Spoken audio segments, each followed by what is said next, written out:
members, today I just wanted to take a little bit of time to acknowledge an anniversary that we are experiencing today, and that is the 1-year anniversary of when the governor issued the emergency declaration. That was March 11th of 2020. It's hard to believe that here we are, a year later. Many of you remember that when we entered into the state of emergency, it was 2 weeks, right? It was 2 weeks to flatten the curve. We wanted to make sure that hospitals weren't overrun. That makes sense. We were dealing with something not only unexpected, but beyond our wildest imagination, very serious. So we took time to, with an abundance of caution, to make sure that we were prioritizing public health. I think everybody felt like those initial and beginning moves were appropriate, but here we are a year later. And I do think that we should take time to really quantify what's happened, not only to our personal freedoms, but the financial impact. You know, I didn't think we could ever experience the kind of restrictive proposals that have been put into place in the name of public safety. I look at my kids, for example. I know that the governor had issued the other week an executive order to get kids back into school, but make no mistake, that was after parents did the heavy lifting. I know that my kids have been suffering. I know that my nieces and nephews have been suffering. I know that my neighbors' kids have been suffering. My friends' kids have been suffering. The kids in my district have been suffering. The kids in the state have been suffering. It's difficult now to pretend that there aren't significant ramifications from those choices we made almost a year ago today. I'm still upset about what has happened to our kids. The psychological damage, the emotional damage, they're going to be behind educationally, and we just think because we're going to, give them some summer school that will make it okay. The whole point was to prevent a situation like this. That's why I want to bring this up today. It's not to, when all the damage is done, then do something. The whole point with getting our kids back to school was to prevent them from being in the very spot that they're in. So while I am grateful that the governor took the actions he did the other week, I am disappointed those actions didn't come earlier. I have been on the front line on this issue, and I have seen the kids. They have been scared out of their mind because what is it that they love and prioritize? What means a lot to them? Consistency, predictability. They like to know, they like routine. And when you take that from them the way we have for really a cause I don't think you can justify, again, we're going to be paying for that in the long run, and that's been difficult. Let's move on to the financial aspects of this closure.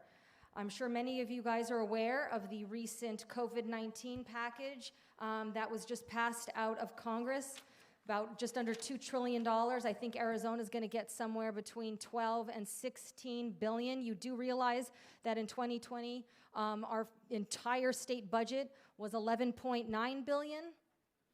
Who do you think is going to pay that back?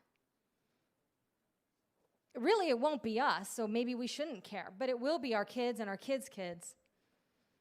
That's on top of roughly 46 maybe billion dollars that the state of Arizona has already received.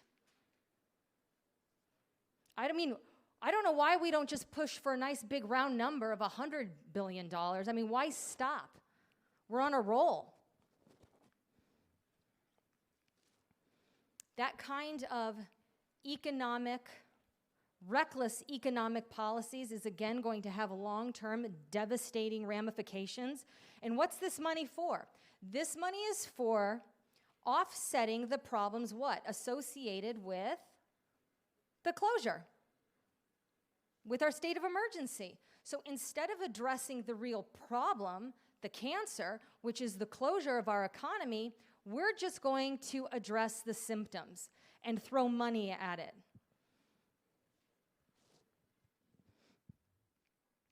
It's irresponsible, and it really doesn't fix the underlying problem, which is people still don't have the jobs they want to have. They still can't open their business. Now, in this latest executive order, I know that the governor rescinded occupancy limits, and I appreciate that. But if you're a bar, that doesn't matter, because if you're a straight-up bar, you're still closed. And if you're a restaurant, frankly, with the occupancy limitations rescinded, it really doesn't help you, because you still have the 6 feet of distancing that you have to comply. So it's really much to do about nothing. It really gives a false sense, a false sense of security to the public that we're opening when we are not.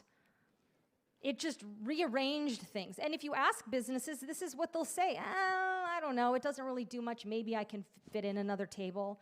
But again, like if you're a bar, you're completely closed.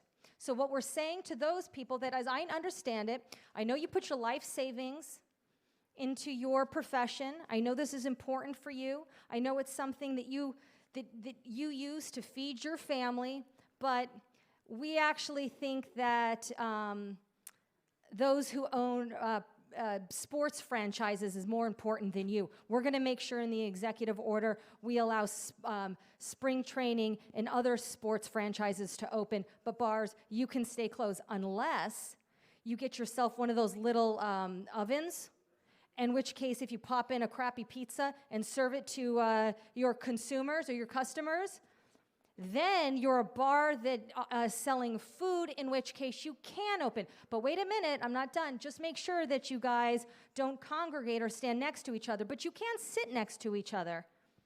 And don't dance. Whatever you do, do not dance. Apparently that spreads COVID really bad.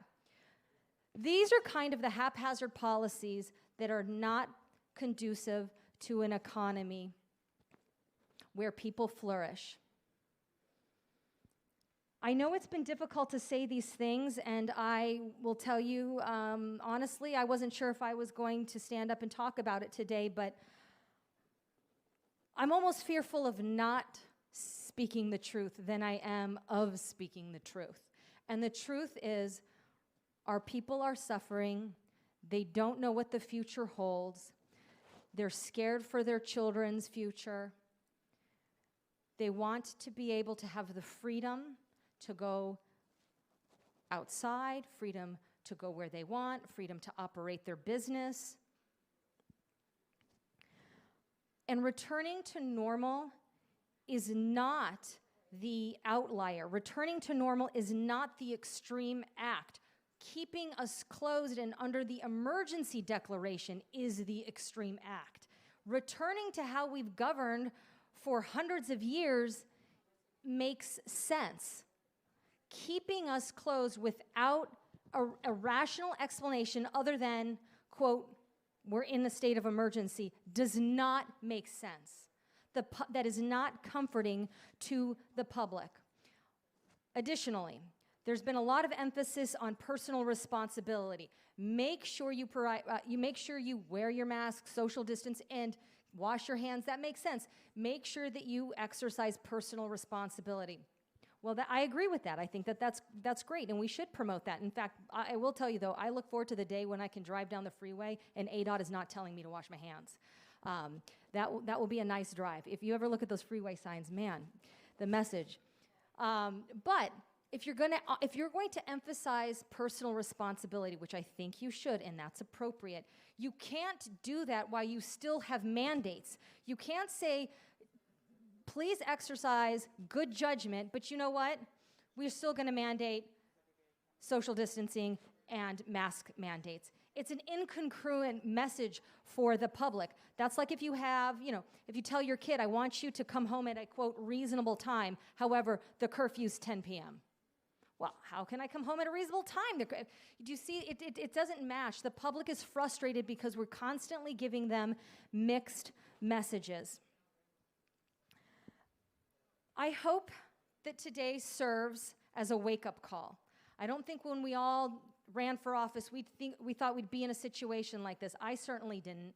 I can't think of a more important issue worth fighting for than this one, than opening up our economy, allowing people to have their freedoms back. Remember, these are their inalienable rights. They're not bestowed to one person from us or the governor's office. And frankly, when I get them back, I'm not sure I'm going to be grateful because they shouldn't have been taken from me in the first place.